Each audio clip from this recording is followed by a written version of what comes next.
Hello viewers, welcome to my channel. আজকে SLST 2025-এর 10 number সংক্রান্ত মামলা কিন্তু একটা রায় ঘোষণা হওয়ার চান্স কিন্তু ছিল, যেটা গতকাল ছিল। কিন্তু গতকাল যেহেতু 50 নাম্বার আইটেমে ছিল, সেহেতু কিন্তু আগের দিন এই মামলাটা ওঠেনি। তো সেহেতু আজকে পরবর্তী দিনেই, অর্থাৎ আজকে কিন্তু ডেট দেওয়া হয়। আজকে কিন্তু 23 নাম্বার আইটেমে কিন্তু মামলাটা ছিল। তো আজকে কিন্তু সেইটার রায় কিন্তু হওয়ার একটা চান্স ছিল, সবাই সেটাই ভেবেছিল হয়তোবা, যেহেতু একদিন পরেই যেহেতু এটাকে রাখা হয়েছে, সেহেতু কোনো একটা রায় হয়তো পজিটিভ হোক নেগেটিভ হোক, একটা রায় কিন্তু আসার একটা চান্স কিন্তু ছিল। কিন্তু এখানে এজি স্যারের বক্তব্য পরিপ্রেক্ষিতেই কিন্তু এজি স্যারের একটা বক্তব্য আজকে মানে কোর্টে দেওয়ার কথা ছিল, এবং তারপরেই কিন্তু মাননীয় বিচারপতি অমৃতা সিনহা ম্যাডামের থেকে কিন্তু একটা রায় ঘোষণার একটা চান্স কিন্তু ছিল। কিন্তু এজি স্যারের যেটা বক্তব্য, উনি অন্য কেসে ব্যস্ত আছেন, তাই এই মামলায় তিনি কিন্তু বক্তব্য রাখতে পারছেন না। সেই জন্যে কিন্তু আজকে 10 নাম্বার যে মামলা, সেই মামলার কিন্তু নিষ্পত্তি আজকে হয়নি। তো সেরকম আগের দিন হয়নি, এভাবে ডেটের পর ডেট তো পড়তেই থাকছে। এবং এজি স্যারের কাছে এই মামলাটা থেকেও হয়তো কোনো গুরুত্বপূর্ণ এডুকেশন পারপাসের মামলাটা হয়তো বা অতটা গুরুত্বপূর্ণ নয়, তার জন্যে হয়তো অন্য কোনো কাজে তিনি ব্যস্ত আছেন। তো সেইটার জন্যে আজকে কিন্তু এই 10 নাম্বারের যে মামলাটা, সেইটা কিন্তু আজকে নিষ্পত্তি কিন্তু হয়নি। তো সেইটা, এই যে 10 নাম্বার মামলা, সেটার নেক্সট ডেট দেওয়া হয়েছে 18ই ফেব্রুয়ারি। 18ই ফেব্রুয়ারি কিন্তু পরবর্তী শুনানির ডেট দেওয়া হয়েছে। আশা করা যায় ওই দিন হয়তোবা 10 নাম্বার ক্যান্সেল হবে না 10 নাম্বার থাকবে, সেইটার কিন্তু একটা শুনানি হতে পারে 18ই ফেব্রুয়ারি।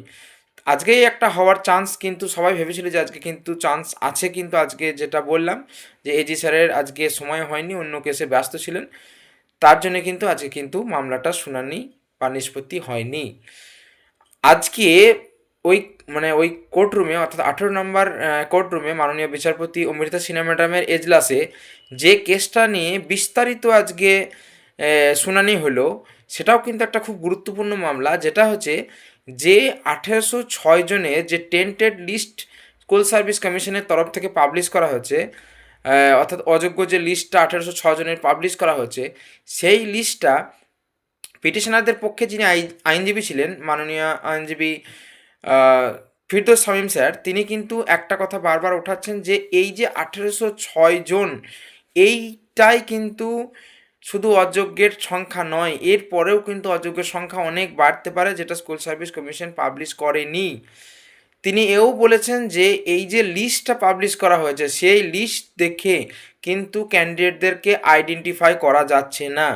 এই লিস্টে ওই ক্যান্ডিডেট কোন স্কুলে ছিল বা কোন কোন ডিস্ট্রিক্টে, কোন ডিস্ট্রিক্টের কোন স্কুলে ছিল, সেইটা কিন্তু ক্লিয়ার করে মেনশন করা নেই, যার জন্যে কিন্তু সেটাকে আইডেন্টিফাই করা যাচ্ছে না। এবং এটা কিন্তু আইডেন্টিফাই করা খুবই প্রয়োজন, কারণ এই যে যে অযোগ্য প্রার্থী, তাদের কিন্তু একটা টাকা ফেরত দেওয়ার কিন্তু ডাইরেকশন কিন্তু সুপ্রিম কোর্টের তরফ থেকে আছে। তো সেই তো আইডেন্টিফাই করা না গেলে কিন্তু সেই টাকা ফেরতের ব্যাপারটাও কিন্তু সম্ভব হবে না। তো ফিরদৌস শামীম স্যারের বক্তব্য যে এখানে কিন্তু আরও একটা কালাম ইনক্রিজ করে এইটা কিন্তু কোন স্কুলে ওই অযোগ্য প্রার্থী চাকরি করতেন, তো সেই স্কুল এবং স্কুলের অ্যাড্রেস, ডিস্ট্রিক্ট সবই কিন্তু পাবলিশ করতে হবে। এই নিয়ে কিন্তু মাননীয় বিচারপতি অমৃতা সিনহা ম্যাডাম কিন্তু একরকম রায় দিতেই যাচ্ছিলেন যে হ্যাঁ, আর একটা কালাম এক্সটেন্ড করে এইটা কিন্তু পাবলিশ করতে হবে স্কুল সার্ভিস কমিশনের ওয়েবসাইটে। এবং তাছাড়াও যে ওএমআর মিসম্যাচ করে যেটা লেখা হয়েছে, যে টাইপ অফ টেন্টেড, যেটা আর কি অযোগ্যের যে ধরন যেটা লেখা হয়েছে, সেখানে কিন্তু ওএমআর মিসম্যাচ বলা হচ্ছে। তো ওএমআর মিসম্যাচের মধ্যে কারা মানে মার্কসের সমস্যা আছে আর কারা ব্ল্যাঙ্ক ওএমআর, এই দুটোর কিন্তু আলাদা করে মেনশন করতে হবে, রিমার্কসের ঘরে কিন্তু মেনশন করতে হবে। এইভাবে কিন্তু মাননীয় বিচারপতি অমৃতা সিনহা ম্যাডাম কিন্তু রায় দিতেই যাচ্ছিলেন।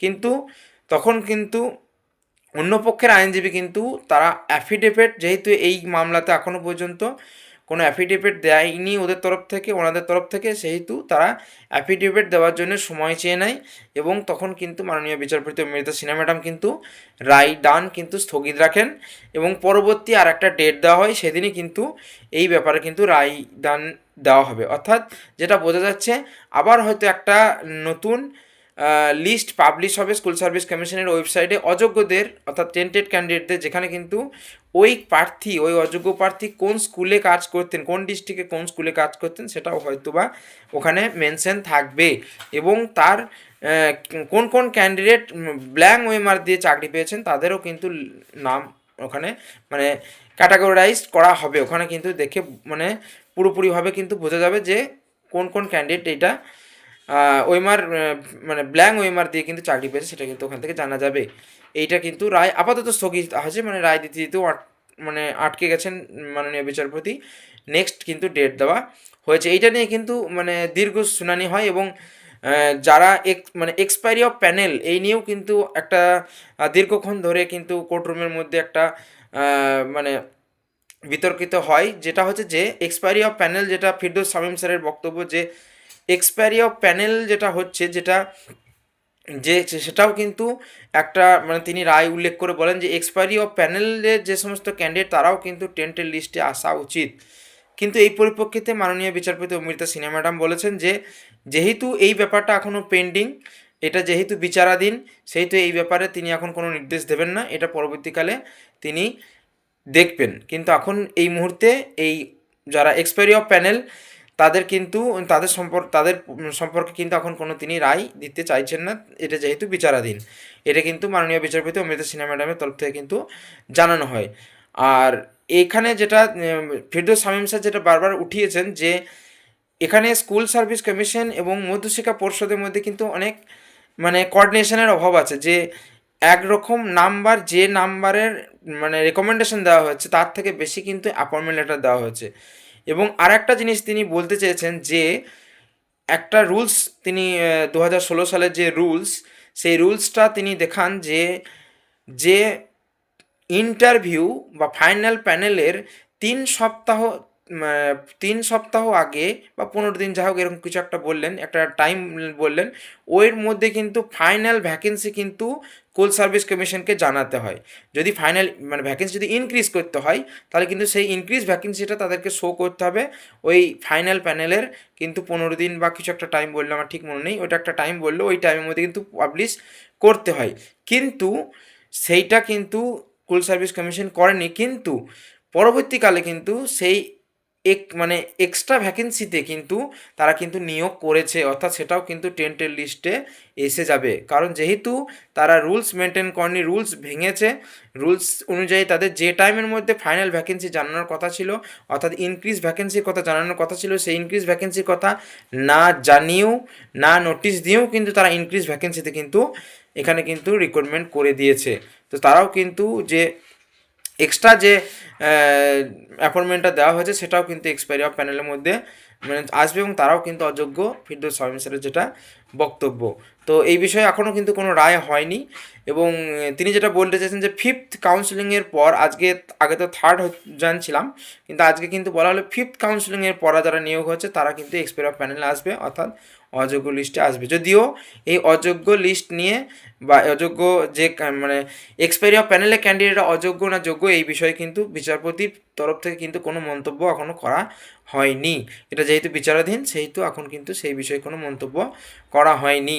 এবং ক্যামেরা, সিসিটিভি ক্যামেরা নিয়েও মানে সেই ব্যাপারটাও আজকে কিন্তু উঠেছিল এবং সেটা কিন্তু যেহেতু সুপ্রিম কোর্টে বিচারাধীন আছে সেই ব্যাপারটা কিন্তু আজকে কোর্টে উঠেছিল, যেহেতু মাননীয় বিচারপতি অমৃতা সিনহা ম্যাডাম এটা একটা রায় দিয়েছিল, কিন্তু সেই নিয়ে কিন্তু সুপ্রিম কোর্টে স্কুল সার্ভিস কমিশন গিয়েছে এবং সেটা কিন্তু সুপ্রিম কোর্টে কিন্তু বিচারাধীন, সেটা কিন্তু এখন কিন্তু রায় কিন্তু হয়নি। তো এটাই ছিল আজকের রায়। পরবর্তী আমাদের 18 ফেব্রুয়ারির জন্য ওয়েট করতে হবে, দেখা যাক 10 নম্বর আর কি রায় হয়। তো আজকে ভিডিও অবধি, ধন্যবাদ।